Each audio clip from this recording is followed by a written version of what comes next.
worked. They were always on time, they were never late, and they never spoke back. When they were insulted, they worked. They worked, they worked, they worked, and then they died. They died broke, they died owing, and they died never knowing what the front entrance of the First National City Bank looks like. According to the latest census, 12 million Mexican immigrants currently live in the United States. They bring with them our culture of family, hard work, and dedication. These values allow them to break through ceilings and tear down the walls that hold them back. Through poems by Eve Wood, Claude Taylor, Henry Morrow, and Pedro Pietri, we explore the reality of a Mexican immigrant in 2017. So you go ahead and you build your wall. My voice will tear it down. One brick at a time, a program. Taste the tears of Lady Liberty, that you might finally know what it's like to say, give me liberty or give me death. My generation knows the powerful taste of applesauce, drenched in black and brown tears. Miguel died waiting for the welfare check to come and go, and then come again. Milagros died waiting for her 10 children to grow up and work so that she could quit working. Olga died waiting for a $5 raise, and Manuel died waiting for a supervisor to drop dead so he could get a promotion we all know he wasn't going to get. Juan, Miguel, Milagros, Olga, and Manuel all died yesterday, today, and will die again tomorrow.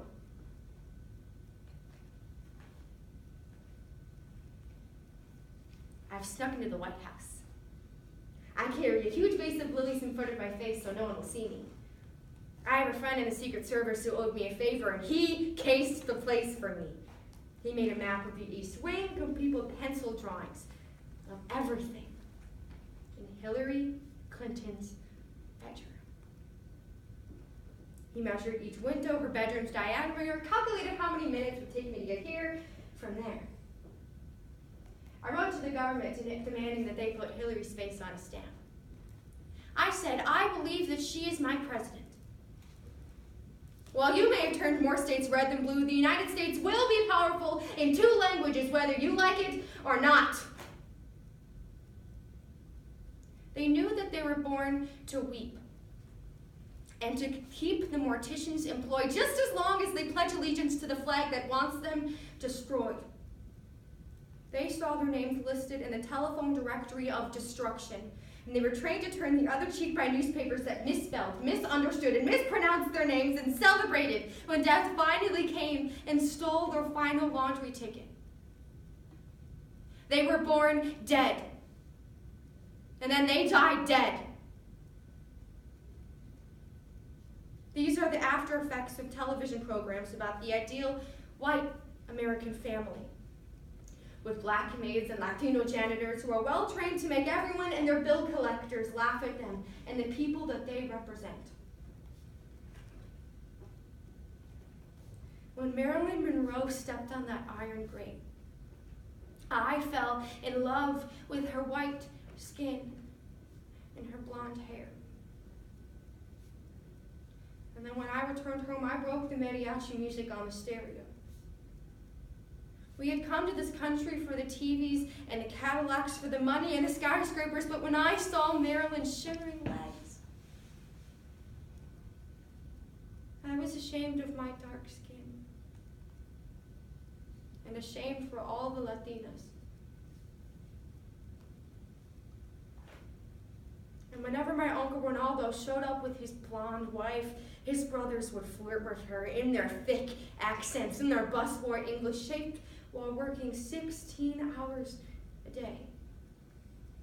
In the kitchens, in the factories, in the boiler rooms, working 16 hours a day just to earn the right to the language.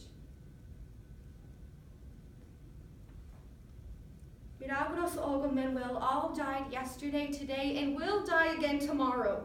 Hating, fighting, and stealing broken windows from each other. Secondhand shit for sale. Learn how to say, como estás, and you will make a a fortune. They're dead. They are dead and will not return from the dead until they stop neglecting the art of their dialogue for broken English lessons to impress the Mr. Goldsteins who keep them employed as dishwashers, porters, messengers boys, factory workers, maids, stock clerks, shipping clerks, assistant, narroom, assistant, to the assistant, dishwasher, and automatic, artificial smiling doorman for the lowest of wages of the ages, and rages when you demand a raise because it's against company policy to promote spigs. I've taken the White House tour 18 times since Hillary was elected. My favorite tour guide's name is Kumar, though. I still haven't told him that I really shouldn't be here.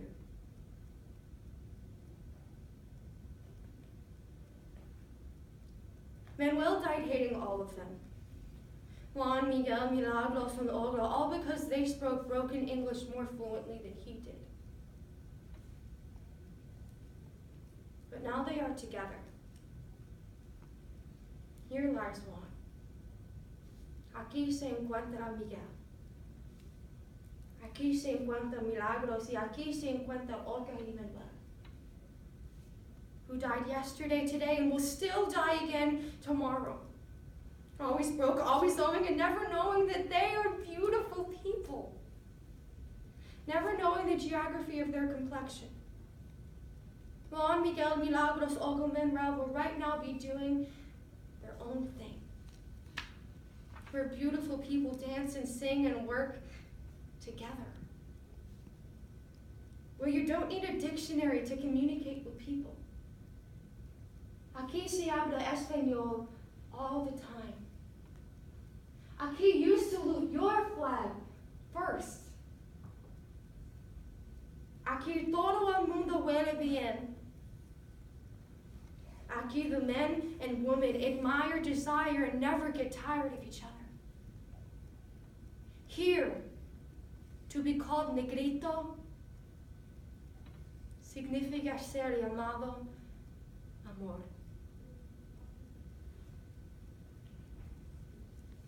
Thank you.